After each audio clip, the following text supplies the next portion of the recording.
Bonsoir à tous et bienvenue aux 20h de la télévision du Burkina. Voici les titres. Plus de 200 doses de vaccins contre la méningite dissimulées dans des bagages ont été saisis par la gendarmerie de Koualou. Les produits étaient destinés à un client établi à Ouagadougou et seraient de mauvaise qualité au regard des conditions de conservation. C'est parti pour la première phase de la campagne nationale de vaccination contre la poliomyélite. L'ambition du ministère de la Santé est d'immuniser plus de 7 millions d'enfants à travers le territoire national. Fin de la campagne africaine pour l'Union sportive des forces armées. L'USFA a été battu ce soir au stade du 4 août par le Kaukab du Maroc 5 buts à 4 à l'issue des tirs au but. Le score à l'issue des 90 minutes était de 3 buts partout. La gendarmerie de Koualou, localité située à la frontière entre le Bénin et le Burkina Faso, a saisi plus de 200 doses de vaccins contre la méningite cachées dans les bagages d'un voyageur. Les vaccins de mauvaise qualité en provenance d'un pays voisin devaient transiter par Ouagadougou. Une personne a été interpellée. Yacouba Kina et Mamadouba. C'est un lot de faux produits pharmaceutiques que des délinquants s'apprêtaient à écouler. Plus de 200 doses de vaccins méningo-coccique A plus C saisis par la gendarmerie de Koualou dans la Kompienga. Ces produits étaient discrètement dissimulés dans un panier et se trouvaient sur les porte-bagages d'un car d'une société de transport de la place faisant la navette entre Ouagadougou et Cotonou. Un circuit de distribution et de conservation qui laisse à désirer, selon la présidente de l'Ordre des pharmaciens de l'Est. Nous avons constaté qu'au niveau des dates de péremption, ce ne sont pas comme les produits que nous avons l'habitude de vendre. Nous ne pouvons pas garantir leur origine. Ce sont des produits spéciaux. C'est des vaccins. Ils doivent être conservés entre plus 2 degrés et plus 8 degrés, donc au réfrigérateur. Une fois que ce circuit n'est pas respecté, les vaccins, on ne peut plus garantir leur efficacité, non seulement, mais ils peuvent même devenir toxiques pour les populations. Interpellé par la gendarmerie, un des complices installés à Ouagadougou reconnaît avoir commandé ces produits pour un monsieur résidant hors du Burkina. Il s'était rendu tout dernièrement dans ce pays étranger courant janvier 2016 et aurait laissé la charge à un ressortissant de ce pays de lui trouver les produits. Les médicaments ayant été trouvés, c'est là que ce ressortissant de ce pays a envoyé le colis qui malheureusement pour ce réseau n'est pas arrivé à destination grâce à la vigilance des gendarmes. Pour l'heure, l'enquête suit son cours afin de s'assurer que les vaccins n'ont pas été écoulés. De quoi mettre sur leur garde les pharmaciens qui viennent d'achever une formation à Ouagadougou. Issus de 10 pays d'Afrique, ils ont été déclarés aptes à gérer l'approvisionnement pharmaceutique et à veiller sur la qualité des médicaments après 4 semaines d'intense formation. Le point avec Konsoum Koulibaly et Pascal Kané. Ils sont 49 pharmaciens venus de 10 pays de l'Afrique subsaharienne à prendre part à cette 6e session du diplôme universitaire en gestion des approvisionnements pharmaceutiques. Tous sont déclarés dignes de ces diplômes et aujourd'hui, ils reçoivent leur parchemin. C'est la première fois que de tels résultats est enregistré depuis le lancement de ce programme. Il y a des normes qui, peut-être qu'on le savait, on les avait oubliées, mais qu'on a encore revues, voilà, avec les nouvelles innovations. Donc je pense que les pratiques quotidiennes doivent s'améliorer. Donc pour la sécurisation des produits dans notre pays. La première semaine, c'était purement de la pharmacologie. La deuxième, l'assurance qualité, puisque maintenant nous sommes tous dans une démarche assurance qualité, que ce soit dans le domaine pharmaceutique ou tout autre domaine. Et puis nous avons fini avec les 2 dernières semaines avec de la gestion des approvisionnements pharmaceutiques. Avec ces diplômes, ils sont normalement capables de mieux gérer le cycle d'approvisionnement des médicaments et des intrants, entre autres dans des projets et programmes de santé de la reproduction, de la lutte contre le paludisme et s'assurer de leur qualité. Des compétences dont le Burkina a besoin en témoigne la récente rupture des intrants de prise en charge gratuite du paludisme grave chez la femme enceinte et chez l'enfant.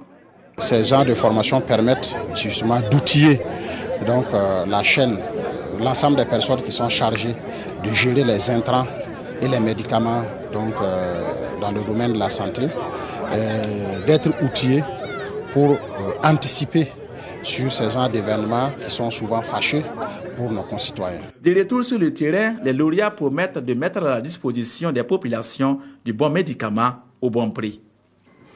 La campagne nationale de vaccination contre la poliomyélite a été lancée aujourd'hui à Kombisiri. C'est le ministre de la Santé, Smaïla Ouedraogo, qui a administré le premier vaccin. L'objectif est de vacciner plus de 7 millions d'enfants de 0 à 5 ans contre cette maladie invalidante. Nathalie Savadogo. C'est parti pour le premier passage des Journées nationales de vaccination contre la poliomyélite 2016. Ici, à Kombisiri, premier responsable en charge de la santé, partenaires techniques et financiers, population de la localité, s'emploie à ce qu'aucun enfant de 0 à 5 ans n'échappe à la vaccination, quel qu'en soit son lieu d'habitation. Nous sommes dans une phase d'éradication de la maladie.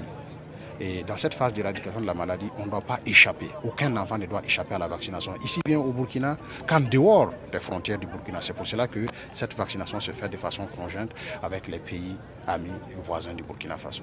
Au total, plus de 7 millions d'enfants sont concernés pour cette vaccination. Le Burkina Faso a été cité comme pays exemplaire dans la lutte contre la poliomyélite. Pour les partenaires, il faut redoubler d'efforts pour conserver les acquis. Il faut continuer à maintenir ces acquis, à renforcer, parce qu'il y a encore quelques pays qui ont encore la circulation du virus sauvage. Si bien que le Burkina ayant 6 frontières, il est important que l'OMS puisse continuer à appuyer le gouvernement. Nous apprécions beaucoup déjà le pas franchi. Vous avez entendu que déjà à ce pays, il n'y a plus de cas de polio depuis bientôt 6 ans. Mais il y a encore énormément de choses à faire pour garder le cap. Le premier passage se déroule du 26 au 29 février 2016 et le ministre de la Santé invite toute la population burkinabé des villes et campagnes à se mobiliser pour booster à jamais la poliomyélite hors des frontières. Les chirurgiens dentistes du Burkina sont en formation. La session est axée sur le management des services bucco-dentaires. Ils vont également révisiter le code déontologique, les règles d'ouverture des centres de soins bucco-dentaires et la planification des activités dans le système sanitaire. Mokhtar Ouedraogo, Lazare Pouya. C'est une rencontre de formation continue et d'échange sur la déontologie de la profession dentiste et surtout pour revisiter les textes réglementaires de l'ouverture d'un cabinet de soins bucco-dentaires. La profession de chirurgie dentiste exige entre autres la maîtrise parfaite et à défaut une connaissance profonde du code de déontologie. Tous les dentistes doivent connaître les b.a.-ba de ce code-là qui régit notre profession. Ensuite, au niveau pratique quotidienne, nous sommes confrontés à de nouvelles technologies qui permettent quand même à la profession d'avancer. Et ce n'est pas tout le temps que les confrères ont la possibilité de participer à des séminaires internationaux. Donc, l'ordre dans ses prérogatives, la formation continue et permanente de ses membres. Convaincu que la bouche est le lieu par excellence où plusieurs maladies atterrissent avant de muter vers d'autres endroits du corps humain, ces chirurgiens dentistes vont au cours de cette rencontre renforcer leurs connaissances sur la planification des activités dans le système sanitaire et sur l'utilisation de certains médicaments. Pour le ministère de la Santé, ça permet évidemment d'améliorer la pratique, souvent l'harmoniser, et cela permet d'habitude d'avoir une meilleure prise en charge évidemment donc des malades, bien entendu. C'est ça l'important de la formation continue. Et aussi, c'est très important, ça permet de réactualiser les connaissances. Plusieurs communications prévues à cette rencontre d'une journée permettront à ces chirurgiens dentistes de réactualiser leurs connaissances sur le management des services de santé bucco-dentaires. Les députés membres du groupe parlementaire MPP veulent mettre fin à l'impunité dans la gestion du foncier urbain. Une commission d'enquête parlementaire sera mise sur pied pour faire la lumière sur l'attribution des parcelles au Burkina. C'est l'une des principales conclusions des premières journées parlementaires du groupe qui se sont achevées hier à Koudougou. Le point avec Yacouba Gamene et Jérémy Sié Koulibaly. Fini le temps de l'opacité dans l'attribution des permis et titres miniers. Une commission d'enquête parlementaire sera mise en place pour faire la lumière sur le secteur minier au Burkina. Ainsi en ont décidé les députés du groupe MPP réunis ici à Koudougou pour leur journée parlementaire. Et ce n'est pas tout. Une autre commission parlementaire sera mise en place pour nettoyer les écuries d'augeace du foncier urbain. Des maires se sont transformés en vendeurs de parcelles ici et nous avons dit que trop c'est trop, il est temps d'arrêter l'exploitation de ce peuple-là. Donc nous avons dit de mettre en place une commission qui va réfléchir sur cette question et pourquoi ne pas aboutir à la mise en place d'une structure qui va s'occuper désormais du foncier. Toutes ces résolutions participent de l'opérationnalisation de la promesse de campagne du président Roch Kaboré, qui entend placer son quinquennat sous le signe de l'intégrité, foi des députés MPP. Volonté réelle de transparence ou suspicion de chasse aux sorcières, les élus de la majorité proclament leur bonne foi. Nous avons des camarades qui sont MPP, qui ont été des maires, donc s'ils ont plongé la main dedans, ils n'ont qu'à s'attendre à la justice, hein, c'est clair et net.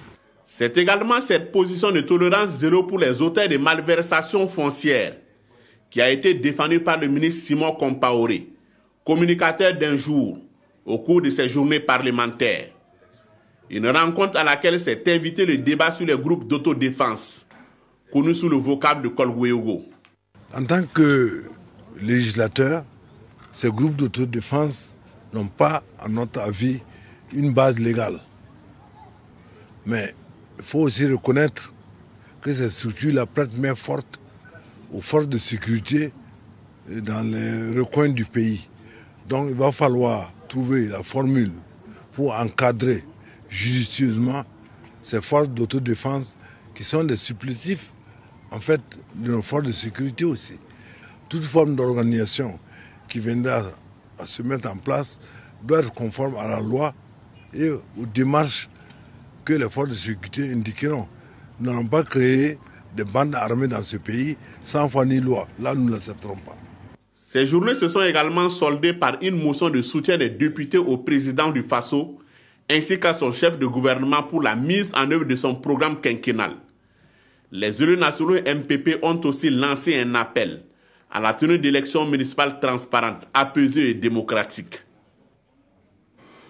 Les élus nationaux du groupe parlementaire Paix, Justice et Réconciliation nationale étaient également en conclave à Waïgouya à la faveur de leur première journée parlementaire. La sécurité, la justice et la réconciliation sont les sujets sur lesquels ils ont échangé avec les populations de la région du Nord. Le point avec Irénée Kaboré et Amidou Alain Savadoro. À cette première journée parlementaire du groupe Paix, Justice et Réconciliation nationale, les participants se sont penchés sur les questions de la sécurité et de la réconciliation des fils et filles du Burkina. Et pour ces groupes parlementaires, la justice et la réconciliation sont des facteurs indispensables pour le développement du pays. Un pays divisé ne peut aller nulle part. Seule la cohésion, seule la solidarité, l'amour de ce pays, parce qu'il faut un certain dépassement de soi. Ceux qui ont subi des vengeances sont révoltés. Mais par amour pour ce pays, ils doivent savoir pardonner. Et par le thème réconciliation nationale et défis sécuritaires, ces parlementaires entendent œuvrer pour une armée plus dynamique et aussi pour la vérité et le pardon au pays des hommes s'intègrent. Quel genre de stratégie il faut apporter pour que nos forces armées reprennent du bon chemin? Au thème de la réconciliation nationale, il faut passer la justice. Et une fois la justice passée, il faut pouvoir pardonner. Cette session du groupe parlementaire Paix, Justice et Réconciliation nationale a connu la participation des représentants des autres groupes parlementaires. Les activités vont se poursuivre demain avec la lecture du rapport et les recommandations. L'Institut africain de management IAM a inauguré aujourd'hui son nouveau campus à Ouagadougou. Coût de réalisation du complexe à plus de 700 millions de francs CFA. L'ambition du promoteur est d'apporter sa pierre au développement de l'enseignement supérieur au Burkina Faso. Il est encouragé en cela par le président du Faso et le président de l'Assemblée nationale. L'inauguration du campus avec Souleymane Sanou et Jean-Emmanuel Ouedraogo. L'Institut africain de management se donne les moyens de ses ambitions. Le campus IAM ZAD qui ouvre ses portes aujourd'hui, c'est plus de 700 millions d'investissements. Résultat, un bâtiment de 2 niveaux extensible, 20 salles de cours, 12 bureaux et d'autres salles fonctionnelles. Pour l'Institut créé en 2007, ce nouveau campus était devenu une nécessité. Avec un effectif de plus de 1200 étudiants de 16 nationalités différentes, l'IAM compte aujourd'hui 15 diplômes reconnus par le CAMES. Le succès ainsi enregistré par l'IAM nous oblige à toujours aller de l'avant, à faire reculer les lignes de l'ignorance, en nous inscrivant définitivement dans une vision prospective en phase avec l'actuel phénomène de la mondialisation. C'est dans ce cadre que s'inscrit le présent campus, IAM ZAD, dont l'objectif est d'offrir encore et encore plus d'espace, de commodité et de fonctionnalité à nos étudiants. Pour cette inauguration, les premiers responsables de l'IAM reçoivent le soutien et les encouragements du président du Faso. Dans le livre d'or, Roch-Marc Christian Kaboré salue la contribution de l'Institut à la formation d'un capital humain de qualité en phase avec les exigences du moment. Le parrain de la cérémonie est sur la même ligne. Comme les dragons du sud-est asiatique, si le Burkina Faso doit se développer, c'est en comptant d'abord et avant tout sur ses fils et filles pour bâtir un pays moderne. Et l'IAM, qu'on inaugure aujourd'hui, participe de cette dynamique de créer des hommes et des femmes de savoir à même de sortir nos populations de la pauvreté ambiante. Et pour accompagner le président du Faso dans la mise en œuvre du volet formation de la jeunesse de son programme, le président du conseil d'administration de l'IAM offre 100 bourses d'excellence par an au gouvernement pendant 5 ans, soit une valeur totale de 250 millions de francs CFA. Le secrétaire général de l'ONU, Ban Ki-moon, effectuera une visite officielle au Burkina Faso du 2 au 3 mars 2016.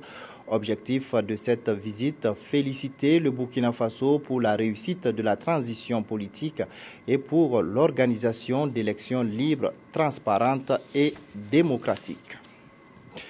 La gare routière de Boromo est en réfection. Les travaux accusent un grand retard. Le site qui accueille les véhicules et les passagers en transit en attendant la fin des travaux n'est pas adapté.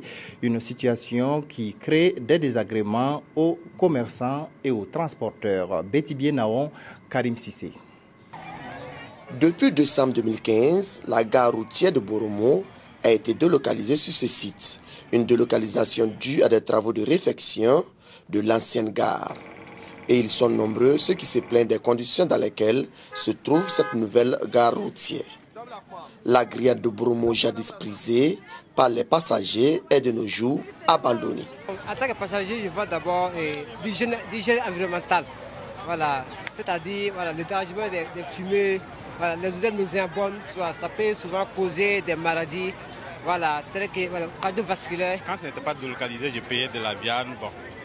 Mais depuis que j'ai senti qu'il y a la poussière dans la nouvelle localité, franchement, quand j'arrive, là, c'est la seule boisson que je paie. La sucrerie que je paie et puis je continue. Ou bien je paie un œuf, je mange, je continue. Je ne mange plus de la grillade ici. Les restaurateurs qui, à leur corps défendant, se sont retrouvés sur ce site de fortune ne savent plus où donner de la tête. Franchement, les activités sont difficiles ici à cause de la poussière. Les cars refusent même de stationner sur ce nouveau site. Avant, je pouvais vendre 30 baguettes de pain par jour, mais maintenant, je n'arrive même pas à en écouler 10. Mais si ça n'y est baguette, avec la délégation du marché, là, vraiment, bon, les gens se cherchent. Plus il y avait des gens qui avaient les boutiques. Alors là, ils sont obligés de pousser les charrettes en fait pour vendre ce qu'ils avaient. Vraiment, vous voyez même tous ceux qui sont arrêtés là. Les Mosidi, il y a là. Donc, nous avons donné 2-3. Le manque de clôture sur ce nouveau site n'est pas pour faciliter les choses. Et certains usagers se trouvent exposés à l'insécurité, surtout à partir d'une certaine heure. Ici, normalement, il devrait arranger l'autre côté rapidement. Ici, là, bon, il n'y a pas de sécurité comme l'autre côté là. Donc ici, c'est populairement, donc il n'y a pas de sécurité comme ça, comme l'autre côté. Les travaux de réfection de l'ancienne gare, qui ont débuté en décembre dernier, se poursuivent toujours. Un chantier qui, d'ailleurs, accuse un retard vis-à-vis du cahier de charge. Apparemment, on a commencé le travail depuis le 4 décembre. Voilà, jusqu'à présent, on est toujours sur le travail. On avait eu des difficultés dans le travail et puis bon, ça s'est ralenti 2 jours. Après, on a repris. Bon, jusqu'à présent, on continue le travail, tout doucement. Selon les cahiers de charges, présentement, on est dans des pénalités même, qu'on doit rapidement finir les travaux. Sinon, présentement, on est rentré dans des pénalités. Les habitants de Boromo souhaitent de tout cœur que les travaux finissent dans le plus bref délai, car sans cette infrastructure, l'économie de la ville tourne au ralenti, ont-ils ajouté. La 4e édition du Forum économique Africalia a refermé ses portes hier vendredi. Les organisateurs tirent un bilan positif de cette édition qui a permis aux hommes d'affaires d'Afrique et du reste du monde de nouer des partenariats pour le développement de leur entreprise. Le point avec Amado Ilboudo et Bouma Ernest Nebié. Les hommes d'affaires ont fait de bonnes affaires à l'occasion de cette 4e édition du Forum ouest-africain de développement des entreprises, Africalia. Beaucoup de partenariats ont été noués, la satisfaction était grande chez les participants. En échangeant des idées et des perspectives, on peut mieux avancer que si chacun reste dans son coin. Cette année aussi, on a eu de bons contacts. J'ai eu des invitations dans d'autres pays. Je pense pouvoir visiter d'autres pays, m'inspirer de leur expérience. Sortir du Forum Africalia, à ce Côte d'Ivoire, ouvre ses portes ici dans 2 semaines, à ce Burkina Faso.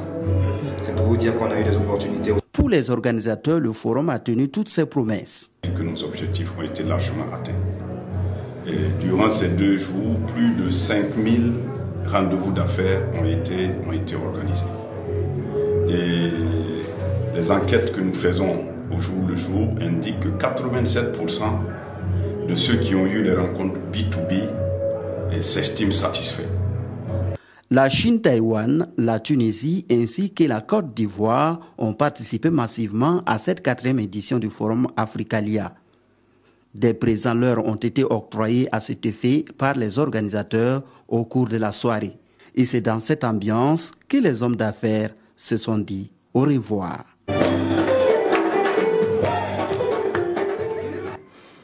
Les greffiers du Burkina sont en congrès à Ouagadougou. À l'appel de leur syndicat, ils réfléchissent sur le rôle et la place du greffier dans le renouveau de la justice. Les congressistes vont aussi analyser les luttes menées par leur syndicat et les acquis engrangés ces 10 dernières années. Roger Kam, Nyarkiteda.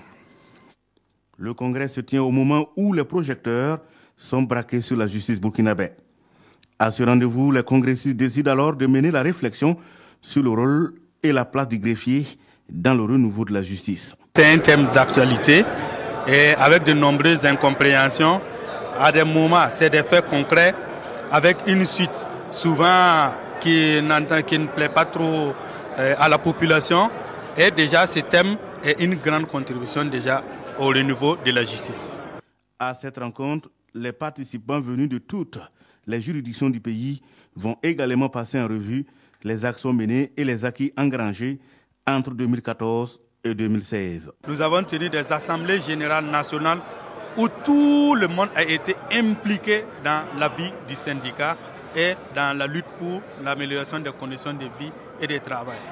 Le syndicat des greffiers du Burkina a eu le soutien des autres syndicats de la justice à travers les secrétaires généraux.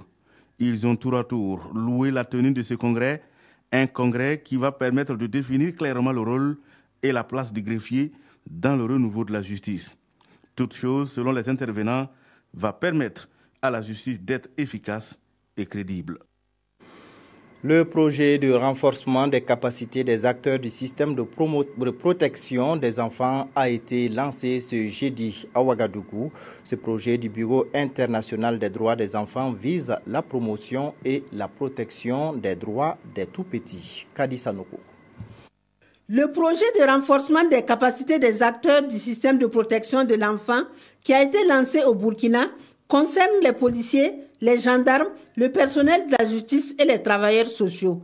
Il a été initié par le Bureau international des droits des enfants, une ONG basée à Montréal, au Canada. Ce projet a pour objectif d'intégrer de manière permanente des modules portant sur les droits et la protection de l'enfant dans les formations initiales et spécialisées au profit des acteurs qui luttent pour la cause des enfants. Le Burkina Faso a toujours montré un leadership dans la région en ce qui a trait aux droits de l'enfant et au renforcement de ses capacités.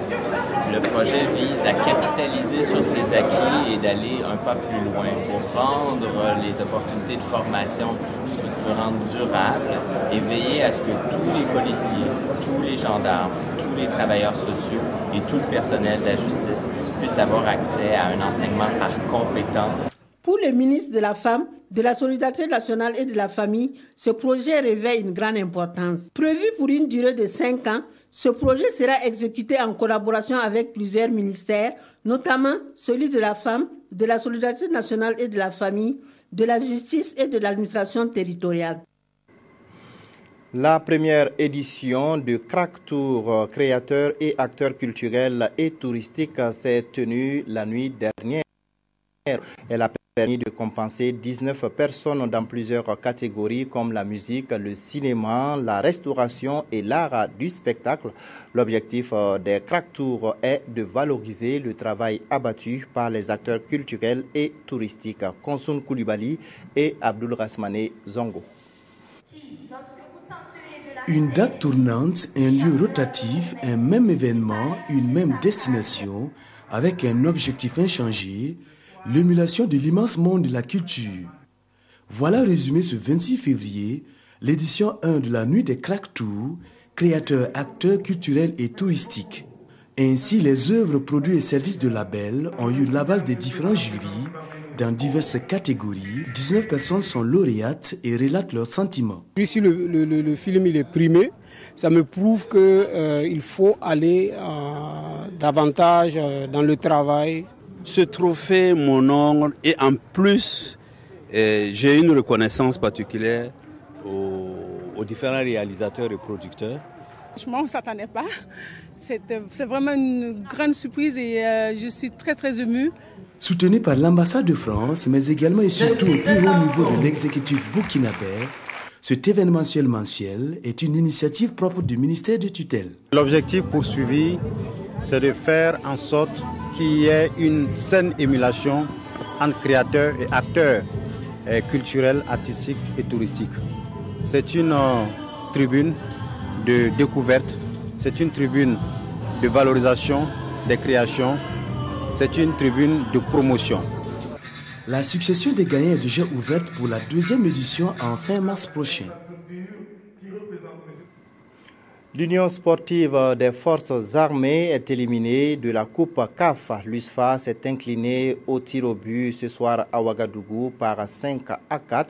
Les garçons de Issa Balboné avaient pourtant réussi à remonter les 3 buts encaissés au match aller à Marrakech en dominant le Kaukab par 3-0. Les temps forts de la rencontre en images. Et c'est le capitaine face à Mohamed.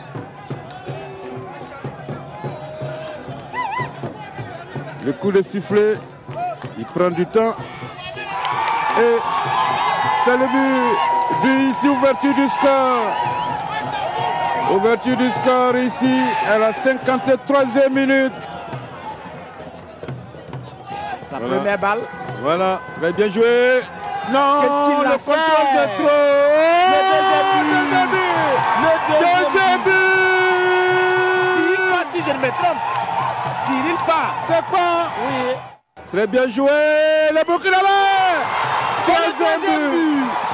Le troisième but de l'USFA.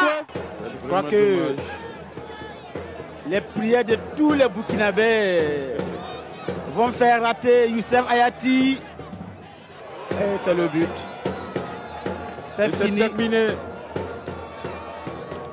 Terminé ici. Le KK Marrakech qui se qualifie. 5 tirs. Et c'est demain, dimanche, que le Racing Club de Bobo-Dioulasso reçoit le stade malien pour le match retour des préliminaires de la Ligue africaine des champions. Une rencontre difficile pour le champion en titre du Burkina Faso qui doit remonter 2 buts. Nos envoyés spéciaux à Bobo-Dioulasso ont suivi le dernier entraînement des Tigres qui se disent prêts à relever le défi. Mathias Drabo, Kalfa Ouattara.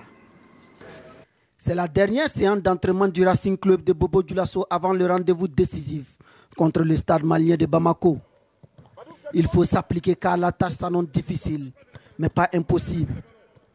Et la séance a consisté à beaucoup plus de détails tactiques, où le match va se jouer sur des détails, comme on l'a dit. Donc il faut que nous soyons très précis sur ces détails-là pour avoir la victoire finale le dimanche soir. Gagner par 2 buts d'écart, c'est l'objectif des Tigres et les acteurs en sont bien conscients. On a travaillé sur ce plan pour se créer des occasions, contrairement à Bamako où nous étions allés pour faire un bon résultat et pouvoir finaliser à Bobo. Nous sommes obligés d'attaquer et d'attaquer avec beaucoup d'intelligence et ne pas se découvrir en attaquant.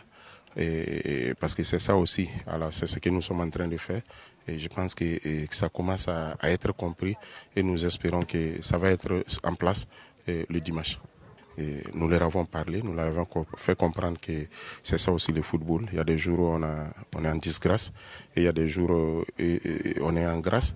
Et nous espérons que ce jour sera notre bon jour. Pour l'instant, la sérénité règne au sein du groupe. Et ce dimanche, il faudra composer avec une pelouse du stade Sangoulé Lamizana qui laisse à désirer et qui contraste avec l'image de cet homme d'État.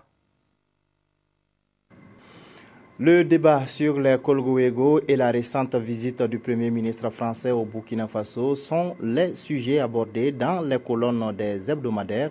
La revue des hebdos, c'est avec Sibidi Issa Lankwande. Le journal du jeudi revient sur la visite en fin de semaine dernière du Premier ministre français à Ouagadougou.